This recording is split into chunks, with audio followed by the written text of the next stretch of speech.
So, Barney, can I ask you Mhm. to to give us an overview of the current situation, and then I'd like it to ask Jawan to perhaps pick up on what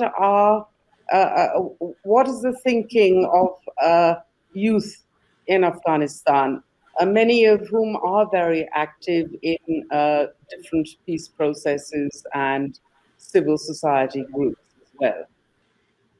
Okay, well, Radha, thank you, and thanks to the International Center for organizing this. And more than that, thanks to the Cocker Foundation and the Heart of Asia Society for bringing out this very important book. Let me just say a few words about the book and its relevance. The book is a set of essays by a very impressive array of scholars and practitioners, but it is based on an exchange of letters that took place between President Najibullah of Afghanistan and Professor Hassan Kakar, a historian who was at that time living in exile in Pakistan and then in the United States, and who had been imprisoned in Afghanistan for several years under Najibullah's predecessor, Babrak Karmal. And it takes place at a time after the completion of the withdrawal of the Soviet troops, after the Battle of Jalalabad, when the Mujahideen and their supporters in Pakistan, US, and Saudi Arabia, and in Al Qaeda had tested the proposition that the government would collapse rapidly after the withdrawal of troops. And Najibullah had shown that even without the presence of Soviet troops, the government could survive, especially because of the large amount of military and commodity assistance that it continued to receive. Um, so the question, at the same time, it was clear that the government dispensation in Afghanistan had to change, and the discussion between President Najibullah and Professor Kakar was about how that should go about, that should take place. That's why President Najibullah was reaching out to the country's leading thinkers, intellectuals abroad who had been alienated from his regime to try to see if he could form some kind of a consensus with them about the transition. Now, the big difference, there are several things that are in common between that period and now, and there are several things that are very different.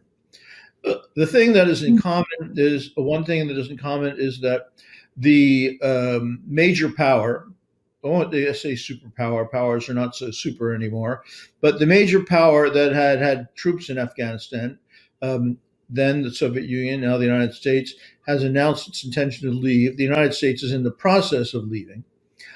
Um, the Afghan government, then as now, was very dependent on financial and material assistance for its basic functioning, and particularly for the security services, at that time on the Soviet Union, now on the United States. The Afghan state was factionalized, probably more now than it was at that time. And Therefore, the position of the president was extremely important as the one figure that was holding the state together. A lot of the discussion between President Najibullah and Professor Kakar is over how to organize a political transition from one government to another while maintaining the structure of the state, which is the same problem that we are facing today. Therefore, they discussed a great deal about whether there should be an interim government.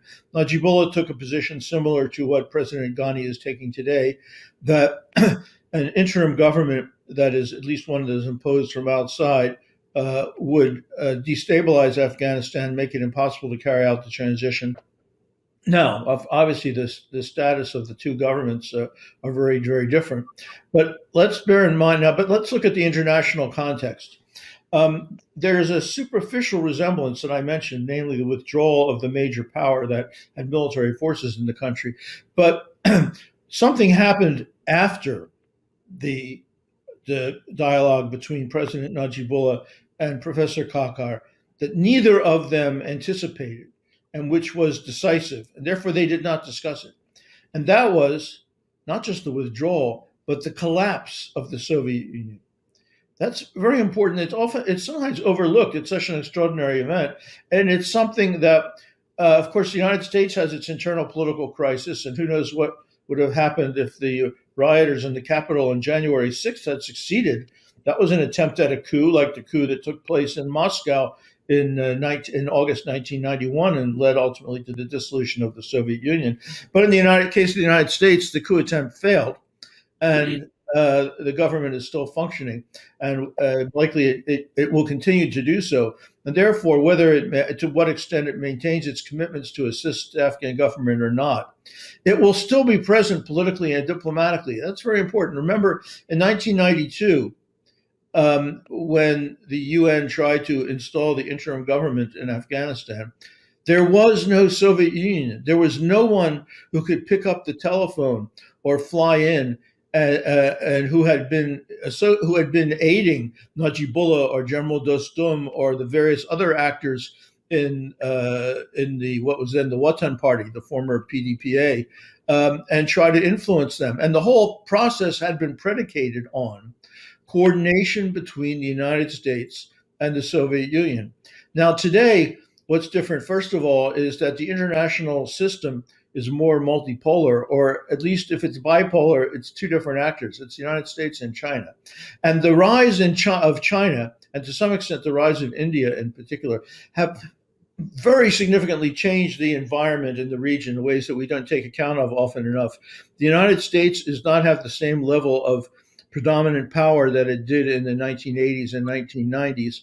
And that has not only changed the relationship of the United States to the other countries in the region, very importantly, it has changed the status of Pakistan, because Pakistan, which was the base then for the armed opposition to President Najibullah and is the base now for the armed opposition to President Ghani and the current system, at that time was much more dependent on the United States than it is today. Because today, China is actually a peer competitor of the United States. And Pakistan has its relationship with China is, if anything, more important than its relationship with the United States.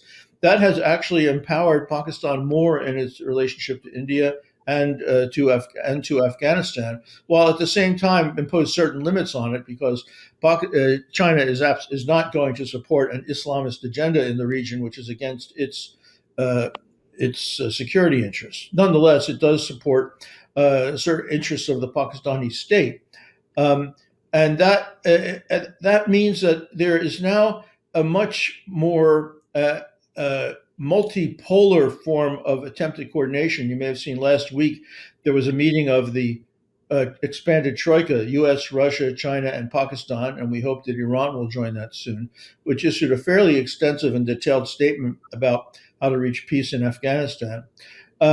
So the question now is, we're managing a withdrawal of U.S. troops as we were managing the withdrawal of Soviet troops at that time.